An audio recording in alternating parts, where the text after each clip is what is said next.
Hello, my friend. This is Clyde. Mind your own business. John 21, verse 20 to 22 says, Then Peter, turning around, saw the disciple whom Jesus loved following, who also had leaned on his breast at the supper, and said, Lord, who is the one who betrays you? Peter, seeing him, said to Jesus, But Lord, what about this man? Jesus said to him, If I will that he remain till I come, what is that to you? You follow me. You know that it is not the most polite thing to tell someone to mind your own business, especially if they didn't mean to offend. Truth be told, there are some people who are nosy and need to be told that statement, but it does not make it any less a tough one to hear. Why is it that some people have to mind your own business? I once asked a friend of mine about what was going on in a conversation with someone else. The response? What will you do with the information? I was shocked. I was never given the answer I was expecting, but I also learned a lesson. Mind your own business. There were these two characters on Jesus' team of disciples, Peter and John. I wouldn't say they were rivals, at least I have never seen that in Scripture. They were very close to Jesus, part of the inner circle of three who had special experiences with Jesus. Peter could be considered the disciple who loved Jesus the most. He was always around, always open to protecting and defending Jesus. He was the one on the Mount of Transfiguration who suggested they build 3 tabernacles, including one for Jesus. And I could give you several other examples that show that he was really enamored by Jesus. On the other hand, John was known as the disciple who Jesus loved. It seemed he was closest to Jesus on many occasions. Remember, he was the one sitting closest to Jesus at the Last Supper, leaning on Jesus at times. Well, such were the dynamics among the disciples. On this occasion, Jesus had singled out Peter for a conversation. In that exchange, Jesus asked Peter if he loved him not once, not twice, but 3 times. That is some kind of question. But each time that he answered with a yes, Jesus gave him an additional assignment. Feed my lambs. Take care of my sheep. Feed my sheep. Peter did not resent the assignments, and Jesus went on to say some more things. I say to you, when you were younger, you girded yourself and walked where you wished. But when you are old, you will stretch out your hands, and another will gird you and carry you where you do not wish. This Jesus spoke, signifying by what death he would glorify God. And when he had spoken this, he said to him, Follow me.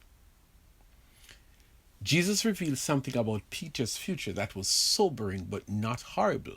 But it was not the nicest thing you want to hear about your future. Jesus ended this conversation by saying to Peter, Follow me. This sounded serious, but it also sounded familiar. When Jesus first met Peter, he asked Peter to follow him with the promise that he would make Peter to become a fisher of men. Over the years, Peter might probably have developed a first-hand understanding of becoming a fisher of men, but on this occasion, Jesus simply said, Follow me. Now we come to the text. Peter looked around and saw John following them. Seriously, John? Couldn't you just let us talk without you hearing and following? Peter instantly turned to Jesus and said, Lord, what about him? Why didn't Peter ask Jesus that question about all the other guys who had been together with them on the beach that morning? Or better still, Peter should have known better than to ask about John. John's dynamics with Jesus was different. In a sense, Peter was saying that Jesus should consider giving a special assignment specifically to John as well. Don't let him get away without assigning something to him. This was when Peter got an answer that he was not expecting. Jesus said to him, If I will that he remain till I come, what is that to you? You follow me. Whoa! I did not see that coming. Peter might have said that to himself. Peter knew to expect a different answer from what you would normally hear from Jesus, but this response was way unexpected. Peter, I have plans for John, and in due course he will hear those plans. But for now, Peter, it really is none of your business whether I assign something to John or not. It doesn't work like that. You just focus on the assignment I have just given you. It is not an assignment for everyone. It is an assignment with your name written on it. All I ask of you, Peter, is to follow me. Mind your own business. Jesus was not being obnoxious or offensive. Jesus simply wanted Peter to know in that moment that the ministry ahead will have something for everyone to do. For now, focus on your assignment. Stay in your lane. Mind your own business.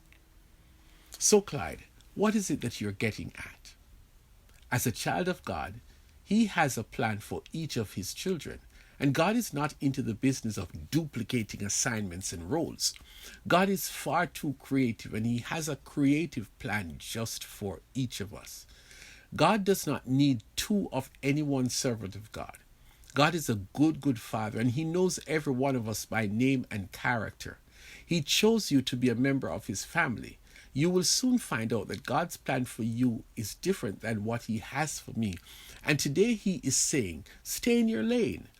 Honor my plan for you. You don't need to compare your plan with others. You don't need to try and reproduce someone in your life. Not every pastor is called to lead a megachurch. Not every physician is going to be a celebrity doctor. Don't get jealous or envious of the next person. Whatever God has called you to do, mind your own business.